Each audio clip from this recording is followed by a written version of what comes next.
Olá, professor, olá, turma. Estamos aqui para dar seguimento à apresentação de seminários. A gente está com, nosso grupo está com o tema 7, que seria o princípio da congruência e o sistema acusatório.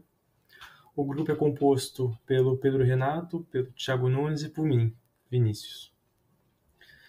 Então, vamos lá. Inicialmente, antes de se entrar efetivamente no princípio da congruência, né, vale ressaltar, para um entendimento mais global do tema, o objeto do processo penal. Né?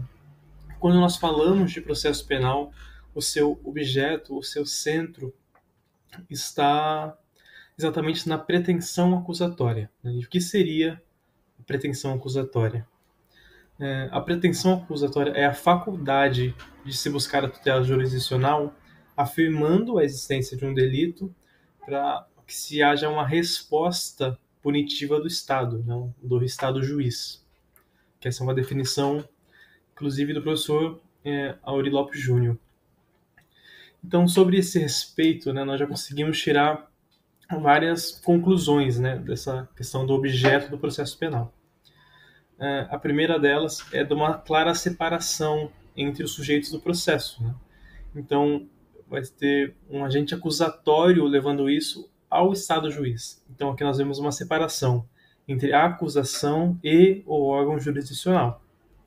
No nosso sistema brasileiro, isso está muito claro, principalmente quando olhamos para o inciso 1º do artigo 129 da Constituição, que entrega de forma privativa a promoção da ação penal pública ao Ministério Público. Então, o Ministério Público é o único órgão que pode exercer de forma privativa a promoção de uma ação penal, sem contar também as ações previstas em lei de cunho privado, né, de forma privada. Então, aqui nós vemos que o Estado juiz ele está em uma outra esfera, né, ele não mais se mistura no ordenamento constitucional com o agente acusador, mas ele estaria num lugar, levando em consideração o princípio da inércia, né, ele estaria num lugar de separação da acusação. Então, aqui essa é uma prerrogativa importantíssima para se entender o processo penal, que se nós vemos a acusação e o juiz de lugares diferentes, então, de certa forma, tudo aquilo que for levantado pela acusação deve ser enfrentado pelo juiz. Né? Em contrário senso, o juiz não pode se pronunciar daquilo que não foi levantado pela acusação e defendido pela defesa. Então, aqui nós caímos no conceito da imutabilidade da pretensão acusatória. Na medida que a acusação vai se dar pelo Ministério Público, uma ação civil pública, através de uma denúncia, e essa denúncia tornaria imutável essa pretensão dentro do processo, vinculando o juízo a se pronunciar dentro dos quesitos da denúncia. Né? Que se ele fugir, se o juízo fugir da denúncia, não se vincular da denúncia, a sentença ou a decisão ou o pronunciamento desse juízo vai ser incongruente. Então, aqui nós entramos efetivamente na temática do nosso trabalho, que é do princípio da congruência dentro do sistema acusatório. Então, passando aqui, para o professor Diogo Malan, um processo com feição tipicamente acusatória é necessariamente rígido, vinculando o juiz à temática levantada pela acusação. Então vamos lá, dentro dessa lógica, o juiz não poderia, em hipótese alguma, se pronunciar fora daquilo que foi levantado pela acusação. Né? E dentro desse contexto, nós nos filiamos, né, de forma a repelir um sistema inquisitivo do processo penal. Então nós concordamos aqui que o juiz necessariamente deve estar vinculado à acusação. Que se assim não for, os princípios do contraditório, da ampla defesa, do devido processo legal se encontram fragilizados dentro do processo penal. Então, primeiramente, sobre o princípio do contraditório, nós temos aquela lógica, aquele binômio, né, que seria informação-reação. Então, a acusação levantaria uma informação que deveria necessariamente ter uma reação da defesa. Então, tudo aquilo que a acusação levantar, a defesa deve se pronunciar, né? Isso garante o contraditório. E da mesma forma, a defesa, né? Então, todo objeto de decisão do juiz deve ter sido defendido pela defesa, senão as lógicas constitucionais de um devido processo se tornam irrisórias, né? Então, dentro dessa lógica, nós vemos que o sistema, que o princípio da congruência busca unicamente ter no devido processo um juiz imparcial, um juiz que não se antecipa o seu lugar, que não se coloca no lugar de outro sujeito do processo.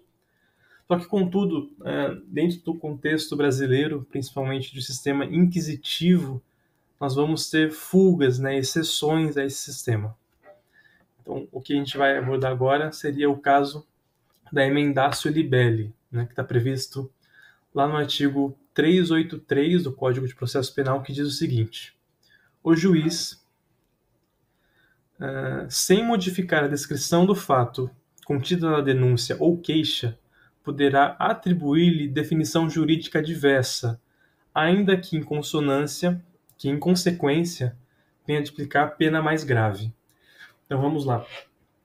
Primeiramente, antes de efetivamente entrar nesse assunto, nós somos partidários, assim como a professora Aurí Lopes Júnior, de que esse trecho, né, esse artigo, essa concepção é inconstitucional, não é compatível com a Constituição vigente, né, apesar de ser constantemente aplicado.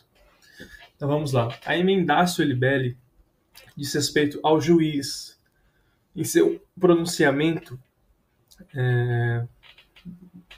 fazer uma interpretação jurídica diversa daquilo que foi posto na denúncia. Então, neste caso, não se ocupa de casos de fatos novos. Os fatos vão permanecer idênticos. O que se modifica, de fato, seria a interpretação do juiz acerca dos fatos, né, fugindo daquilo que foi proposto pela denúncia. Então, aqui, vão ter autores dentro de um processo penal mais tradicional, mais conservadores, dizendo que seria uma mera correção na tipificação. Então, aqui nós entendemos que isso não é viável, né? Não tem como se conceber dentro do atual contexto constitucional. Até porque não seria uma mera correção na tipificação. Porque hoje, com a complexização das tipificações ou dos próprios fatos, é basicamente impossível que se separe a defesa do fato imputado e a defesa da tipificação. Então, não é possível, dentro do contraditório da ampla defesa, que o réu se defenda unicamente, né, que esse acusado se defenda unicamente dos fatos alegados. Ele precisa, né, de antemão, saber a tipificação da qual ele está sendo colocado, né, para ele se defender dela também. Porque senão o pronunciamento do juiz seria, dentro da nossa lógica, incongruente, apesar do Código de Processo e a jurisprudência continuarem no sentido contrário, né? Além disso, nós entendemos que nesse caso seria necessário uma filtragem constitucional, na medida que o Código de Processo ou a própria jurisprudência não estão acima da Constituição, que dentro de um sistema que nós vamos seguir aqui a analogia de uma pirâmide, né, proposta da hierarquia de Kelsen, a Constituição seria o ápice, né, seria a base de todo o sistema, e não o Código de Processo, e não a jurisprudência, e não o entendimento individual dos juízes. Então, nesse caso, como a nossa Constituição prevê expressamente o contraditório, a ampla defesa ao devido processo, a inércia da jurisdição, a privação da ação ao Ministério Público, então não caberia nesse momento falarmos de que o juiz de ofício mudasse, alterasse a tipificação do fato. Então, nesse caso, inclusive, nós entendemos, né, lendo, principalmente com o professor Aurí Lopes Júnior, que seria caso não de uma mudança por parte do juiz, mas de uma inépcia da inicial. Porque se na inicial o Ministério Público ou particular tipificaram de forma errada o fato, então ali nós temos claramente uma questão de inépcia, né, como está ali no artigo 41 do Código de Processo Penal. Além disso, né, nós entendemos que o princípio da congruência não deve ser aplicado apenas, unicamente na sentença. Professores, como o caso do professor Leone, vai defender que o princípio da incongruência deve ser visto em todo o processo, inclusive na parte do interrogatório. O juiz não pode, no momento do interrogatório, inquirir o acusado de coisa alheia à denúncia. Então, ele deveria se limitar à denúncia para fazer o interrogatório, e não poder de ofício se pronunciar por tipos penais diversos. Então, aqui agora eu passo para o próximo, e muito obrigado. Obrigado, Vinícius, pela explicação acerca da emenda Liberi, que vai nos permitir entender e discutir se ela pode ser feita quando do recebimento da denúncia. Mas antes eu queria desejar bom dia, boa tarde ou boa noite ao professor, aos demais alunos e a quem mais esteja assistindo isso no YouTube, para que então nós possamos ir direto à questão que se coloca aqui pelo Malan, em citação direta no Aurí Lopes Júnior. Ou seja, é razoável que a parte acusadora possa impor à defesa a sua tipificação sem qualquer possibilidade de juiz, mesmo discordando dela, se manifestar até o momento da sentença. Então, o juiz recebe lá um processo, né, uma denúncia de furto mediante fraude. Porém, na descrição dos fatos, o juiz já repara que, na verdade, a vítima que entregou o bem ao autor do delito, né? E não foi o autor do delito que subtraiu o bem. Então, não caberia falar em furto, mas sim em estelionato. O juiz já identifica isso logo de início e ele vai ter que deixar toda a instrução probatória rolar para, na sentença, aplicar o artigo 383. Essa é a questão que se coloca aqui. Para isso, nós temos que analisar dois prismas fundamentais, que é esse primeiro tópico, pré-juízo e presunção de inocência. Por quê? Quando do recebimento da denúncia, o juiz analisa a justa causa, o juiz analisa indícios de autoria e de materialidade. Ele não adentra no mérito, nem pode adentrar no mérito, porque ele estaria se contaminando se adentrasse no mérito. Ele estaria se contaminando nos termos da denúncia, sem antes ter um contraditório, sem antes ter uma instrução probatória.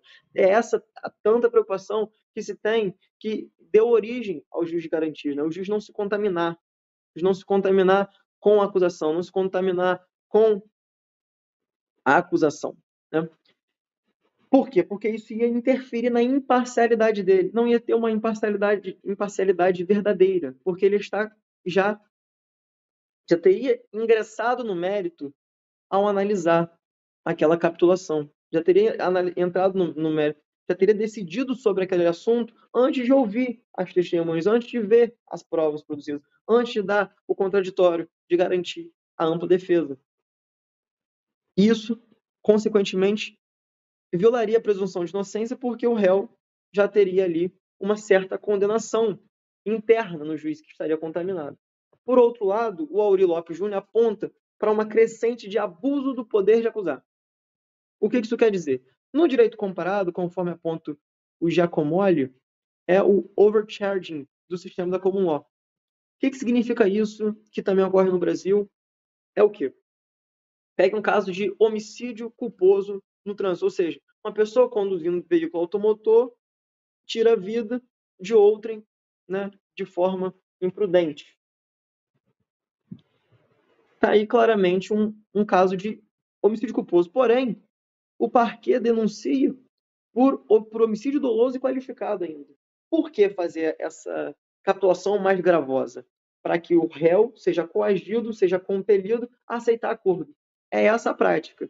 E para evitar essa prática, o Aurí Lopes Júnior se posiciona pela possibilidade de aplicação do artigo 383 quando do recebimento da denúncia, até porque, além de evitar essa prática, possibilitaria um maior contraditório, ou seja, aquela capitulação seria dada desde o início e toda instrução probatória seria para se defender daquilo, já que, como a gente viu com o Vinícius, o réu não se defende só dos fatos, o réu também se defende da capitulação, o réu também se defende da responsabilidade penal que a ele está sendo imputado. Então, seria toda a instrução probatória construída com base nesse contraditório. Já o Guilherme Nucci, discordando do Aurí, pugna pela impossibilidade, justamente pelo fundamento da acusação do juiz não interferir e indicando que o caminho mais adequado seria a rejeição da denúncia para que outra pudesse ser oferecida, né? Superado isso, podemos ir para mutatio liberi, que é diferente de uma nova definição jurídica do fato já narrado.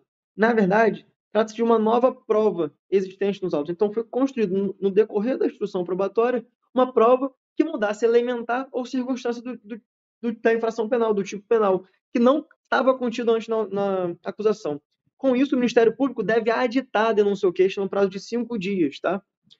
E aí vai ser feita nova continuação da audiência, inscrição de testemunhos, interrogatório de novo, debate de novo. Por quê? Porque aí é um novo fato, inclusive, que apareceu no decorrer do curso do processo, no curso do processo. É o que diz basicamente o caput, o parágrafo 2º, que eu tentei resumir por questões de tempo, para que nós possamos tentar destrinchar um pouco esse artigo de alguns pontos mais relevantes na doutrina, a começar do campo de incidência. O campo de incidência é um fato processual novo. Na emendaço, a gente tem o mesmo fato com definição jurídico-penal diversa. Aqui a gente trata de um fato processual novo, uma prova de uma elementar circunstância não contida na acusação. O que percebe é diferente de uma imputação por ausência de provas, por exemplo. Então, no caso que o denunciado, que é um denunciado por peculato furto, se no decorrer do processo não restar provado que ele era um funcionário público, estava exercendo a sua função, desclassificaria para furto. Mas há provas de que a coisa foi subtraída, enfim, que ele é o autor, ou seja, é cabível, sem que haja mutação, sem que haja essa emenda, essa aditação, do peculato furto para o furto. Não é o caso do que a gente está falando aqui. Quando a gente está falando é o caso de uma nova elementar do tipo. Prova de uma circunstância do crime. E aí, o juiz pode, com isso, receber ou não, nos termos do artigo 395, como se uma denúncia ou queixa fosse. A gente entra, então, na discussão se o parágrafo 1º é inconstitucional. Porque o parágrafo 1º diz justamente na possibilidade de se remeter ao artigo 28. Conforme a gente já discutiu muito em sala, eu vou tentar não trazer de novo essa discussão por questões de tempo, mas o que diz o artigo 384, parágrafo 1º? Não procedendo o órgão do Ministério Público ao aditamento, aplica-se o artigo 28, ou seja, em caso de inércia. O parágrafo 2º, por sua vez, ele tem uma má redação que pode afetar o contraditório. Por isso que está escrito aí, cuidado, contraditório, porque ele fala, ouvido o defensor do acusado no prazo de 5 dias e admitido o aditamento. Calma aí. Pode ser que, após ouvir a defesa, o juiz não receba a denúncia, não receba o aditamento. Tá? Então, tem que ficar bem claro que a defesa tem que ser ouvida antes mesmo do aditamento, do recebimento do aditamento, perdão, após o Ministério Público fazer o aditamento. Então, nós podemos partir para esse outro tópico, que é a definição jurídica mais favorável ao réu. Para ilustrar o que a gente vai trabalhar aqui um fato descreve uma receptação dolosa e a instrução traz novos elementos fáticos que afastam o dolo, mas permitem a punição a título culposo. Pergunta-se, o juiz pode, por exemplo, condenar por receptação culposa sem prévio aditamento do Ministério Público, ou seja, caso de inércia do Ministério Público. Por Auri, não. Por Auri deve se aplicar o parágrafo 1º, mas como ele entende ser inconstitucional, prefere que não seja aplicado. E qual seria a solução, então? A absolvição por não sustentar mais a tese acusatória. Porque a tese acusatória está imputando dolo, não há dolo, não há relação entre, se a sentença condenar por culposo, não há relação, não há distrição, não há congruência entre a queixa ou denúncia e a sentença. Para o Guilherme Nucci, por outro lado, ele fala que o ofendido poderia fazer, no caso de inércia do Ministério Público, conforme, ou então o juiz poderia aplicar o disposto no artigo 28 e remeter os autos ao Procurador-Geral de Justiça ou à Câmara Criminal, a depender se é no âmbito estadual ou federal.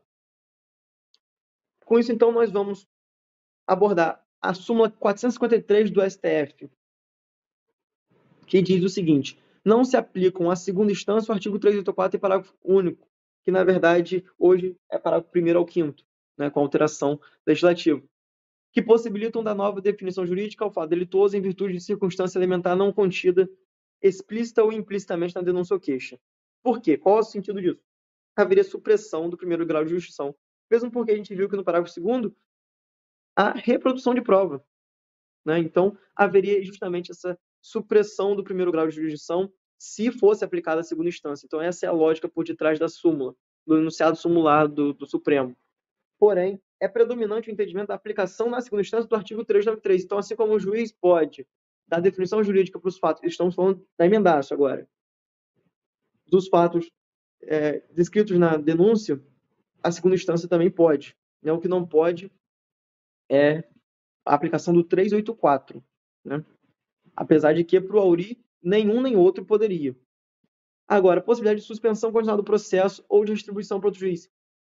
É permitido, inclusive, o parágrafo 384 diz que, o artigo 384, parágrafo 5º, o parágrafo 3º, perdão, está escrito errado no slide, aplicam-se as disposições do parágrafo 1º e 2º do 383. Parágrafo 1º e 2º do 383 diz justamente: se em consequência de definição jurídica diversa houver a possibilidade de proposta de suspensão continuada do processo, o juiz procederá de acordo com o disposto na lei.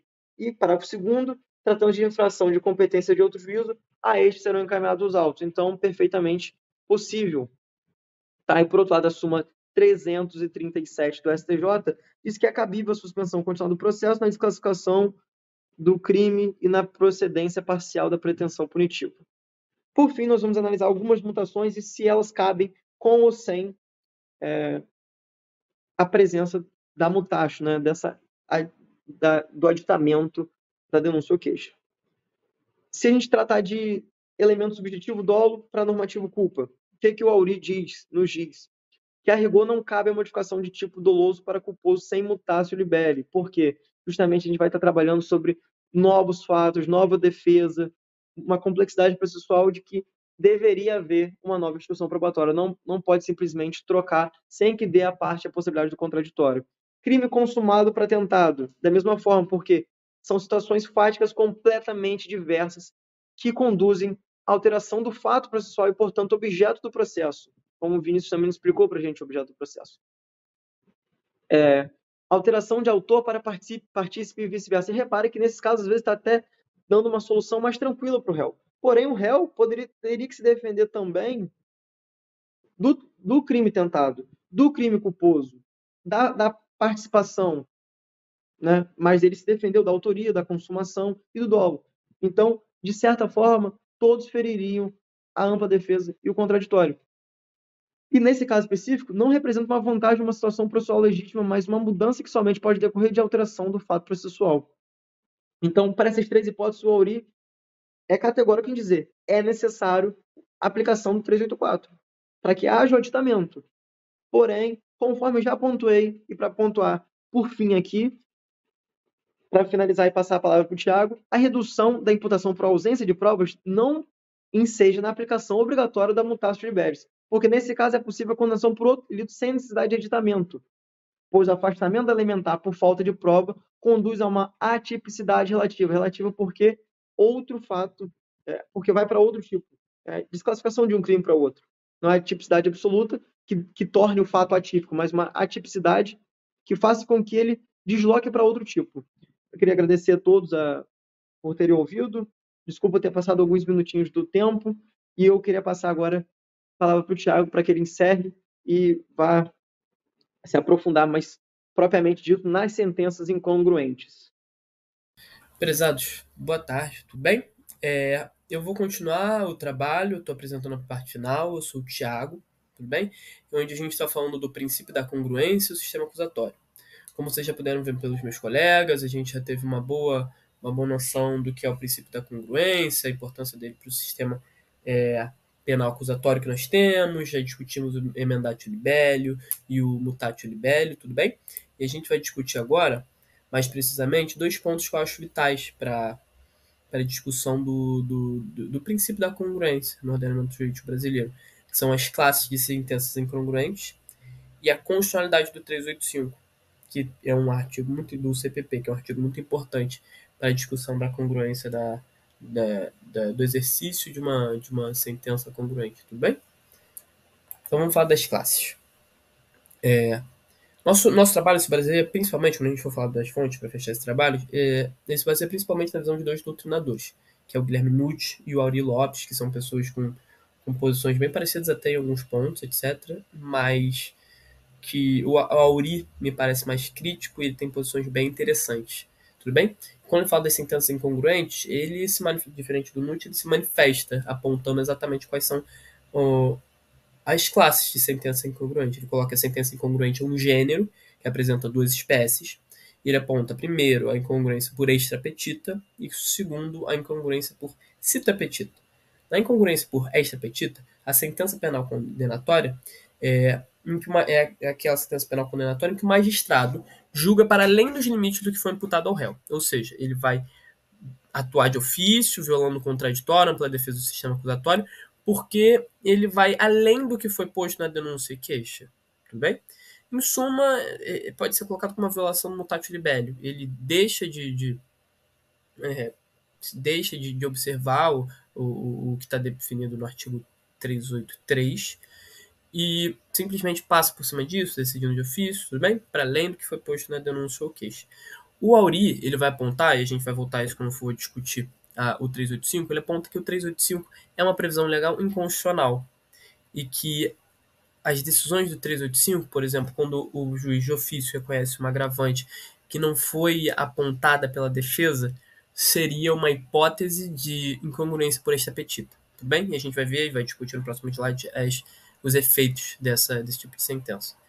E aí, outra sentença incongruente é a sentença por citra petita. Essa é a sentença penal em que o magistrado deixa de julgar a acusação em sua integralidade.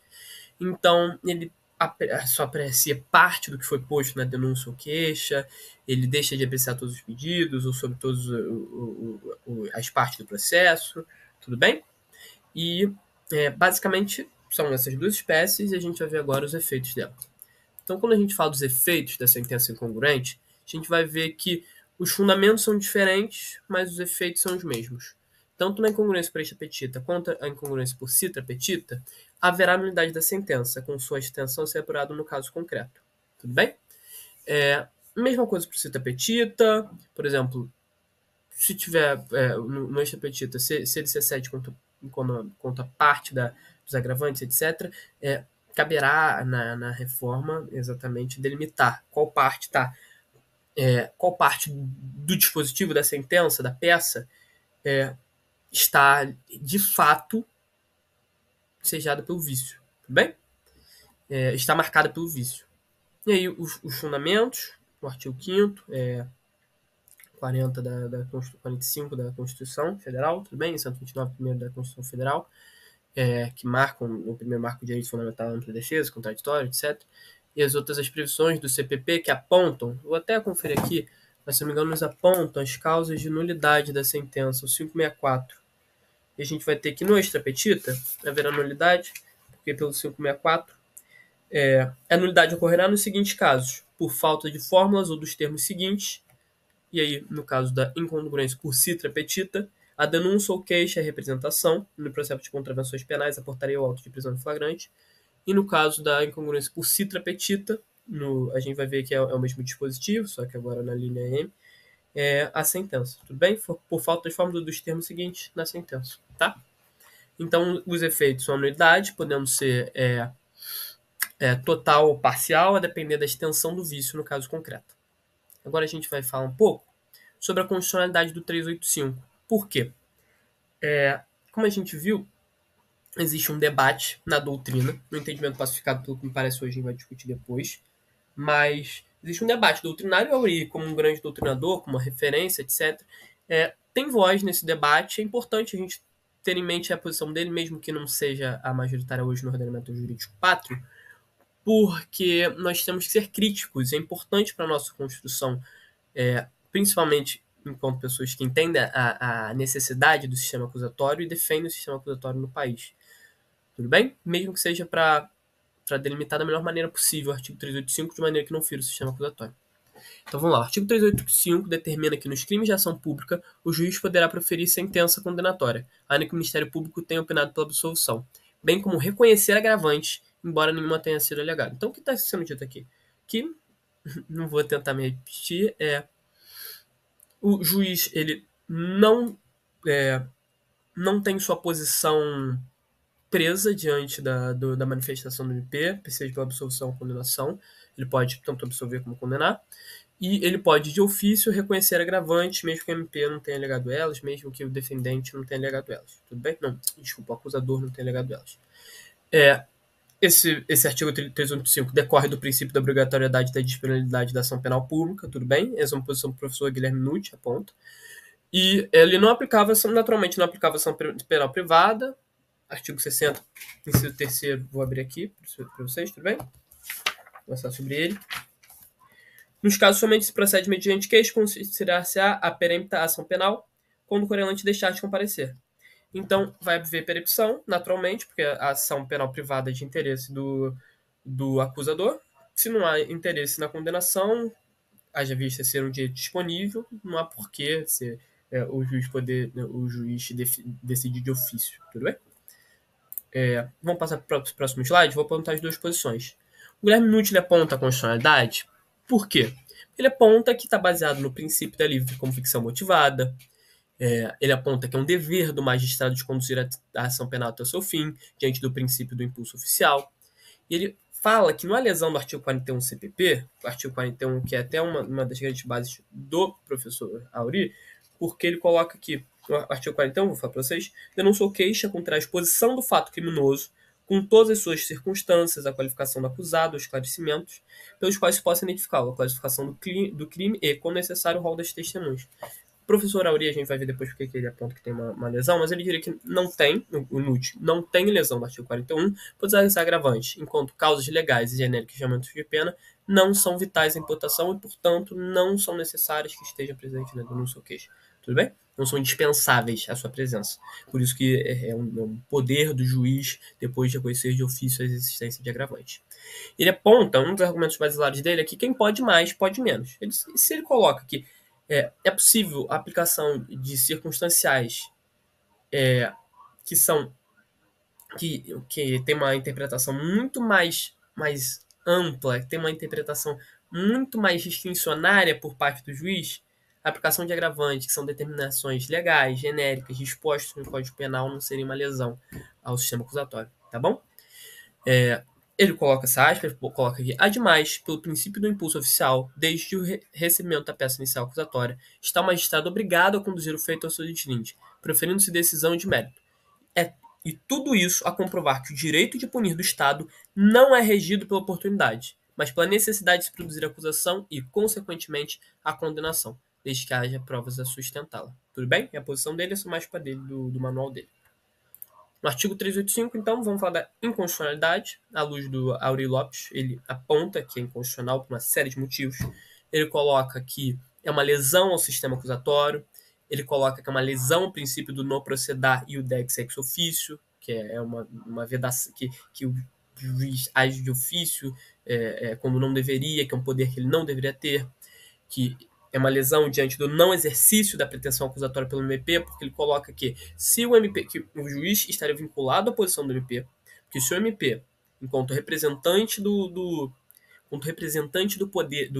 poder acusatório do Estado, age, se manifesta pela absolvição, então não há pleno exercício do poder acusatório. Não há pleno exercício do poder acusatório, não há exercício, portanto, de poder acusatório nenhum, porque se iniciou a investigação, se produziu provas do MP, depois acredita que não há razões para se condenar esse indivíduo, tudo bem? E assim estaria o juiz que está exercendo o poder de punir estatal ir contrário a esse outro agente público, a posição desse outro agente público, que indica que não há necessidade de punibilidade ou persecução penal. Tudo bem? Ele coloca que é uma lesão contraditória ampla defesa, da maneira que está posta no 385. Ele coloca que o reconhecimento de agravante é modificação indevida do fato processual, que é uma discussão que a gente já teve anteriormente. Tudo bem? Ele coloca que, como já lido, colide com o artigo 41 do CPP, ele coloca que é vital que estivesse presente na denúncia ou queixa agravante, etc. E dessa forma, seria uma sentença extra petita, uma sentença incongruente, que lesa esse princípio e que os efeitos que devem recair sobre a sentença é a nulidade, a depender da extensão. Tudo bem? E uma aspa dele, que eu acho interessante, é: como se verá na continuação, a sentença que reconhece agravante não alegados pelo Ministério Público é extra petita, por ser de escola da imputação para ir, de ofício, além da acusação, violando, numa só tacada, as regras da correlação, do contraditório e do sistema acusatório. Ademais, constitui uma modificação indevida do objeto do processo penal. Tudo bem? Falando tudo isso que a gente está discutindo aqui. Nosso trabalho foi esse. Eu gostaria de agradecer a atenção de vocês, tudo bem? Só uma ratificação. Só apontar que, no meu entendimento, até onde eu pesquisei, a posição majoritária é do professor Guilherme Nucci e o artigo 385 ainda é tido como constitucional pelas cortes nacionais. Tudo bem? Prosseguindo. Só queria agradecer a atenção de vocês, agradecer a aula, os ensinamentos do professor e apontar nossas referências, que são o manual do professor Aurélio Lopes Júnior, a edição de 2020, tudo bem? E o manual do professor Guilherme Nucci, edição de 2024. É isso, uma boa noite e um abraço.